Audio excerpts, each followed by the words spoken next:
Hello everybody, welcome. In this video, I am going to show you the best way to ensure that you score that coveted virtual queue pass for Disney's Tron Lightcycle Run.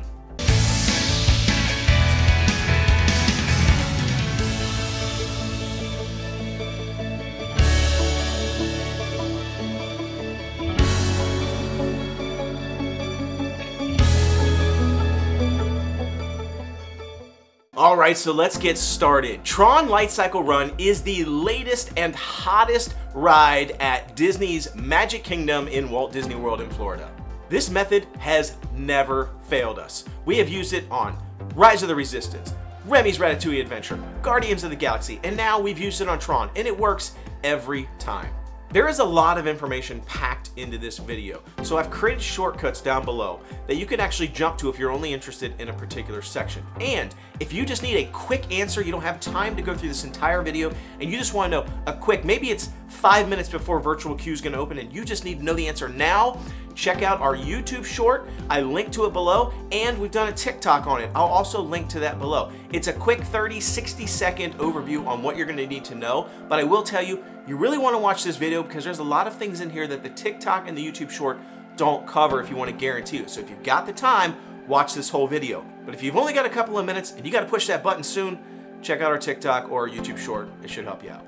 So getting the virtual queue for this ride can be pretty difficult. It is going to be a tough one to get. Similar to Rise of the Resistance when it first came out and Remy's Ratatouille Adventure when it came out, getting this virtual pass can be a challenge. Now I know what some of you are thinking, I can just get the individual lightning lane.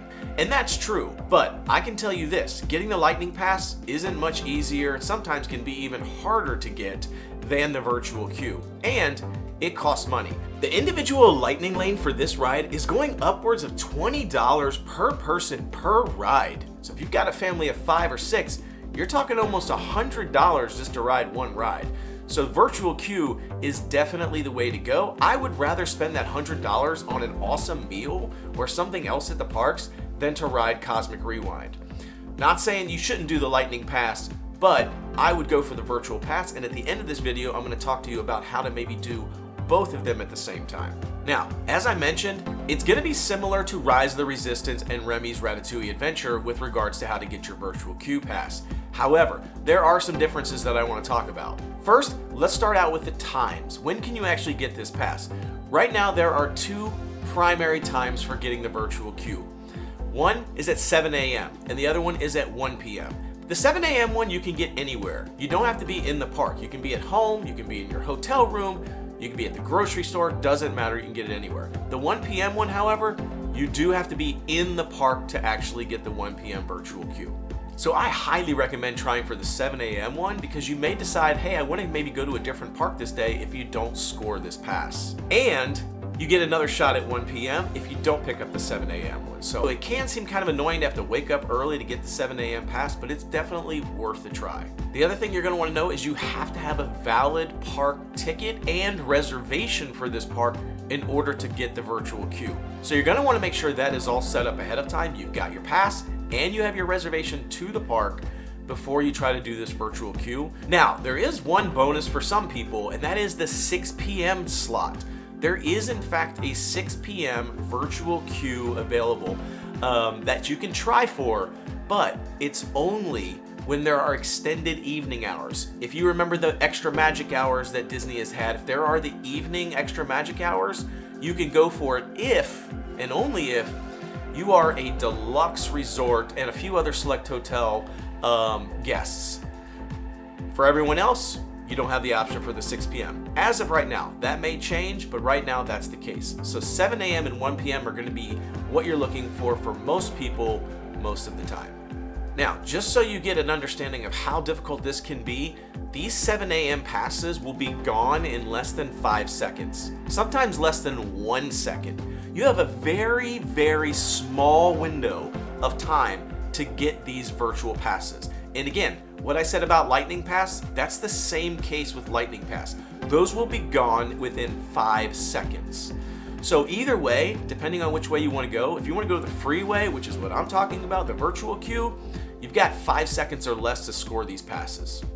Now, during non-peak seasons or when the ride maybe isn't as popular or isn't as new, this may change, but for right now, this is going to be your reality.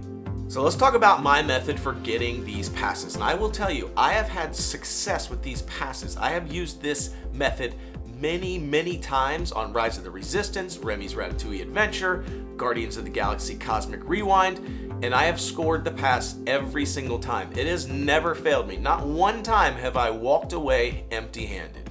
So let's start with the most important thing, the first thing that you're going to want to do, and that is to check your internet speed. It does not matter how great of a job you do with hitting that refresh button, being prepared, being on the right screen, ready to hit it, 7 a.m. as soon as it ticks over, boom, you hit it. If your internet speed isn't great, you are going to have a hard time scoring these passes. So in order to check your internet speed, I recommend using something called Ookla Speed Test. It's OOKLA Speed Test. And you can download that on the App Store. It is available for iPhones, Androids, and there's also a web version of it in case you don't want to download the app for some reason. You can go to speedtest.net and there is a test for it. I highly recommend downloading that on your phone. You can see I have it right here. It's installed. It's very easy to use. You basically just download it and you click the go button. It'll automatically detect where you're at and it'll give you all the information. I'm gonna go ahead and pop it up on the screen here so you can kind of see what my numbers look like when I'm trying to score these passes. And you can see my numbers are pretty good. I've got pretty good internet speed. So for a comparison point to see how good your internet is, let's talk about the numbers now. So let's start with the download speed. This is the most important number of the 3 numbers we're going to talk about. The download speed is how fast you can get information down from the internet, how fast you can download something onto your phone. So as you can see, my number is 568 megabits per second. That's pretty good. Just to give you an idea, the US average download speed is about 30 megabits per second. So I'm well above the US average download speed. And between 50 and 100 is probably what you're going to be aiming for. Great would be anything above 200 megabits per second, but you don't really need that. That's more for things like 4K streaming download, where you're downloading a lot of content that's really big in size. We're just talking about clicking buttons on a screen. It's not a lot of data, so you don't really necessarily need a huge high number like 200 megabits. You really need to aim for something between 50 and 100. But don't panic. I mean, if you're in the 10 to 20 range, it doesn't mean you're not going to be able to get the passes. It's just going to be a little harder for you than it is going to be for other people who may have a higher download speed. Now the next number is the upload speed. And the US average for upload speed is about 10 megabits per second. You can see I am well above that. I'm up 224, which again is way overkill for what we need here, but it does play a part. And the third number is ping. Between 10 and 30 milliseconds, ping is in milliseconds, between 10 and 30 milliseconds is a good number for a ping that you'd be shooting for. Ping is basically how fast you will send and receive information between 2 points, how fast it will respond. So if you're sending something to Disney, they're sending something back, how fast does it respond and send things back and forth? Anything over about 150 milliseconds, you're gonna probably see some lag. And as you can see, my ping is at 17 milliseconds, which is a really good spot right in between the 10 and 30. So let's recap all the numbers really quickly. For download speed, you're shooting for anything above 50 megabits per second. For upload speed, you're shooting for anything above 10 megabits per second. And then for ping, you're going to be shooting for any number between 10 and 50 milliseconds. So again, if you're not in those ranges anywhere, you're going to have a harder time scoring these passes. All right, so what's next? I recommend doing this and testing out your Wi-Fi first. So if you're in your home or you're in a hotel room, I would recommend getting on the Wi-Fi and then running this test to see where your numbers are. And then look at those numbers and compare them against the numbers that we just went through to see, am I in a good range? If you're not, if your numbers don't look great, I recommend turning Wi-Fi off and then checking these numbers again with your LTE or your 4G or 5G, whatever network you have on your phone, whatever carrier you have, checking these numbers again. You may get better numbers, you may get worse numbers. And then so look at those two and then decide which one looks better and then go forward with that. So if your Wi-Fi has better numbers, stick with the Wi-Fi. If your LTE has better numbers, stick with the LTE. Now, just a warning. your numbers may look really good at 7 a.m., like right before 7 a.m. Things may be looking great, you think you're in a good spot, and then all of a sudden, right at 7 a.m. or 1 p.m., your numbers tank. And there's a reason for that, especially if you're in the hotels on Disney or if you're inside the parks at Disney. And the reason is because there are probably a lot of other people that are now also hammering this same network, even if that's your LTE or your Wi-Fi. There's a lot of other people trying to do the same thing at the same time, and that can tank your internet speeds and your LTE speeds. So just be aware of that might actually happen. So that's why I recommend highly, if you're in a place where you have your own Wi-Fi, like your home, your apartment, whatever it is, or try to get on an internet that only you're going to be on so that they're not taking your bandwidth up. If you're in a hotel where you don't have that option, or you're in the parks, you don't have that option, try to get into a place where maybe there aren't a lot of other people around. So if you're in the park, try to find an area of the park where there's not a lot of people around so that you're not competing with the same bandwidth as everybody else. All right, so those are the numbers that you're going to want to be looking for. That's all about the internet. Now let's shift gears. Let's talk a little bit about now, what do you need to do in the app to actually get these passes? And this is really important as well, because you don't want to be confused. You don't want to not know ahead of time, what do the screens look like? Where are the buttons? Where do I go? You don't want to be confused and not knowing how to do that right at 7 a.m. when you need to get these tickets, because you're going to miss out. Again, you only have 5 seconds at that 7 a.m. or 1 p.m. mark, so you don't have time to be fumbling around with buttons and screens and stuff. So I'm going to show all these things on the screen here so you can get a good idea of what it's going to look like, because you can't get to all these screens until it's actually time. So this video will help you understand exactly what you're looking for and what to expect. All right, so let's pop some things up on the screen. The first thing that you're going to want to do is you're going to want to download the My Disney Experience app if you don't already have it. So check out on the App Store, grab the My Disney Experience app, get signed up on it. For the purposes of this video, we're going to assume that you've already got it downloaded, you've already signed up on the My Disney Experience app, you've already got your passes and tickets connected, you've already got your reservation for the park, everything's taken care of. Now, on the homepage of the app, as you scroll down, you should see a virtual queue section. There should be a spot that says virtual queue, and there's a button there that says join virtual queue. You're going to want to click that button. And the screen that pops up is going to ask you to confirm your party. Now this is a great change from the previous version of Virtual Queue. Back when Rise of the Resistance was a virtual pass, what would happen is you would click Join Virtual Queue and you would have to sit on the refresh screen and wait. And then when it was actually time at 7 a.m., you would click the button to join, and then a screen would pop up and ask you to confirm your party. And what would happen here is sometimes people's parties were incorrect. And so they would get to this screen and they panic and they say, oh my gosh, somebody's missing, or there's a wrong name here, or something's wrong. And by the time they fixed it or made a change, the tickets were gone. That was it. They missed their window of opportunity and people were really upset about it. It was frustrating. So it became this thing that basically just said, don't worry about what's on that screen. It doesn't matter if people's names are right, if you have the right number of people, it doesn't matter. Just hammer that join button as soon as it pops up. Just hit it, skip this screen, don't even look at it, just smash the button and ignore it. And then when you get into the park, guest services, they can help you actually fix it and get the right people's names into your party and the right people. Well, you don't have to do that anymore, because now you can confirm your party before you even get into the join screen. So the very first screen that pops up will ask you to confirm your party.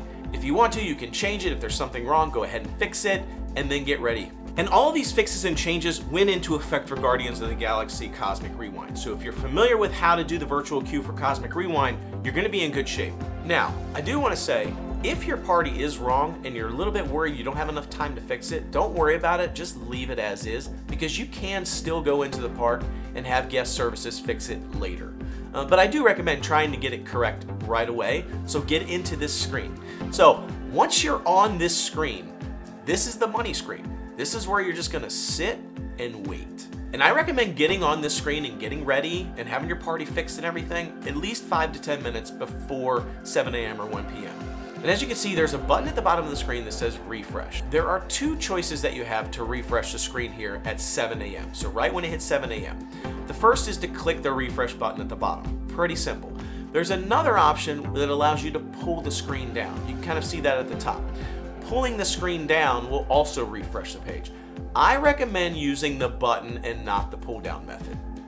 2 reasons. 1, pulling down the screen and refreshing is slower than clicking the button. I have done this, I have tried it, it is slower. 2nd, you may not pull the screen down far enough. You think you've pulled it down to refresh it, but you haven't pulled it far enough so it doesn't actually refresh. Though that is time wasted that you don't have to try to do that again. So the refresh button is a guarantee. Just hit it and go. Now, once you get to the screen, we're waiting. We're waiting for 7 a.m., we're waiting for 1 p.m. And what I recommend is on an iPhone, in the upper left-hand corner of your screen is the clock. Now, I will tell you this. There are lots of people out there that tell you have another computer screen up, have the world clock up, do all these things to make sure that you've got the exact time down to the millisecond, you have the world clock up. You don't need to do any of that stuff. I'm telling you right now. Your iPhone, your Android, whatever, the clock that you have on your phone is gonna be the most accurate. I'm not 100% sure on Android where the clock is or if you can see it when you're on the My Disney Experience app. So if you can't see it, maybe recommend having a world clock up of some kind, but for the iPhone, you can see your clock in the upper left-hand corner of the screen. Just use that clock. It is gonna be the most accurate clock that you have that you can find, trust me. Now, at 6:59 in the morning, I would start counting down. So just be staring right at that clock. Have your finger hovering over the refresh button and just stare at that clock and start counting down 60 seconds. Doesn't have to be perfect. Don't worry about it. It's just to give you kind of an idea of when you're starting to get close to that 60-second mark when it's gonna tick over to 7 a.m. As soon as you see 7 a.m. pop up on that clock, boom, hit that refresh button as fast as you possibly can. And what will happen is that refresh button will turn into a blue Join Virtual Queue button. And when that blue Join Virtual Queue button pops up, just smash it again. Don't even read it. Don't read anything else on the screen. Ignore everything else that's happening on the screen. It should be in the same exact spot that the refresh button was. Ignore everything else. Just hit it again. Boom. You're done. Now, if you've done everything correct, the next screen that pops up, that blue Join Virtual Queue button will turn to a blue Done button. And on that screen, you should also see your boarding group information. Your time, what boarding group you got should all be there.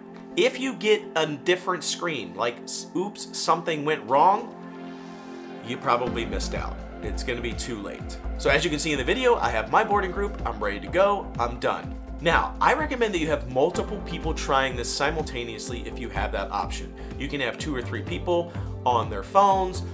They can all be on the same account. You can also have somebody doing it on the website versus the phone. It doesn't really matter, but I recommend having multiple people trying because it's gonna increase your chances of getting the pass.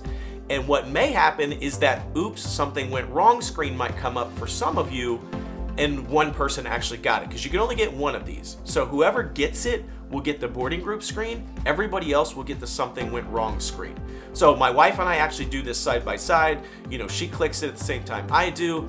And what'll happen is I'll see, oops, something went wrong. And I'm like, oh no. And then I look over at her and she's like, I got it. So I highly recommend doing multiple people at a time. It gives you a better chance of getting it. Now that you got your virtual pass, you don't need to worry about it anymore. You just head to the park and have a good time. And then wait for your boarding group to be called. Now the wait time that you see on the screen is how many minutes until your boarding group is likely to be called.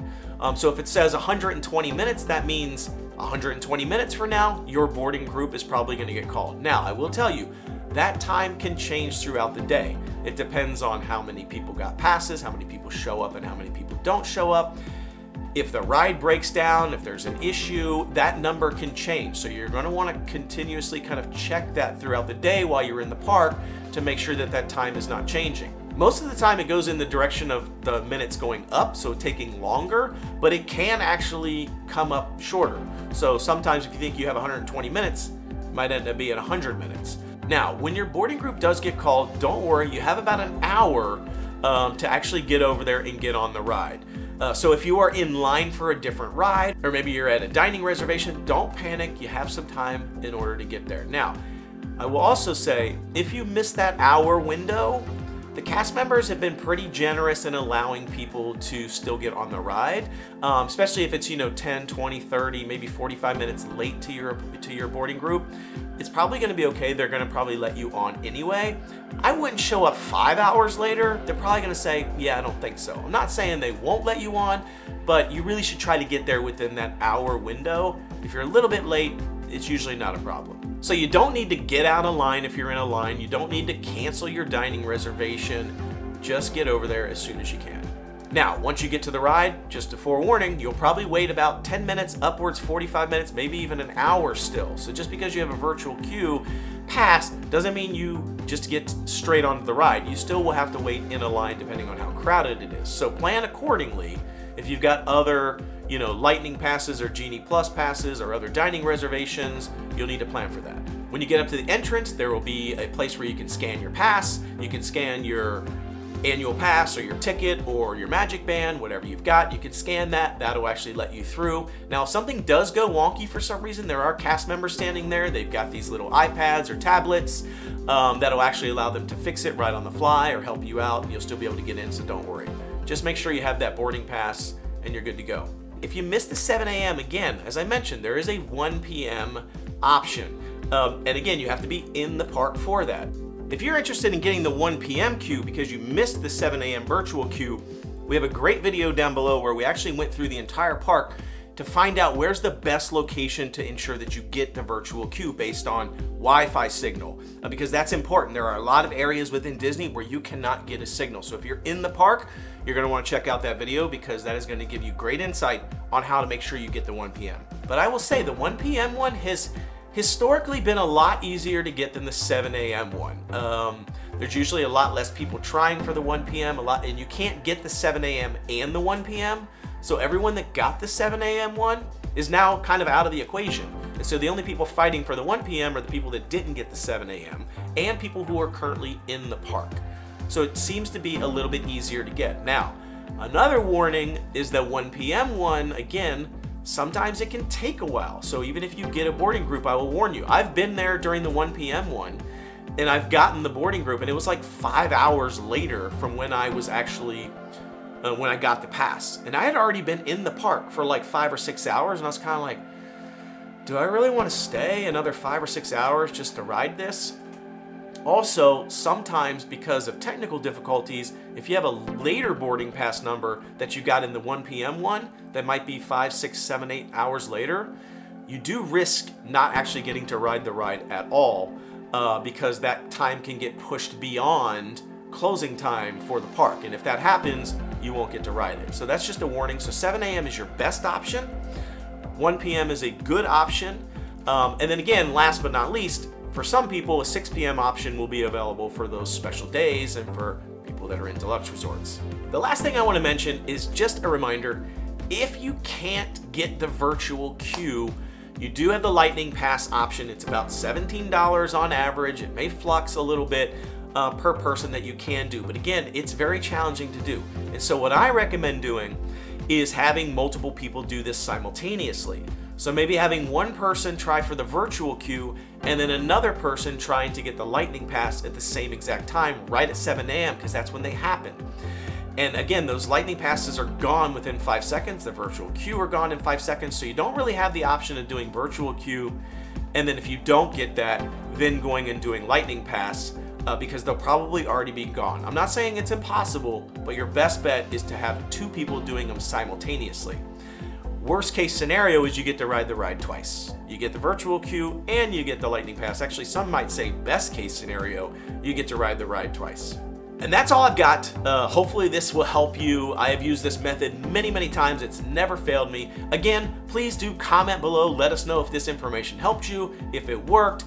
If something went wrong or something's different now, let us know. I will amend this video with that information to fix it. Please feel free to share this with people who may be interested in how to get the virtual queue. I promise you, this is the best way that you're gonna find. So share this video with anybody that you know that might be coming, might get use out of this. It will definitely help them.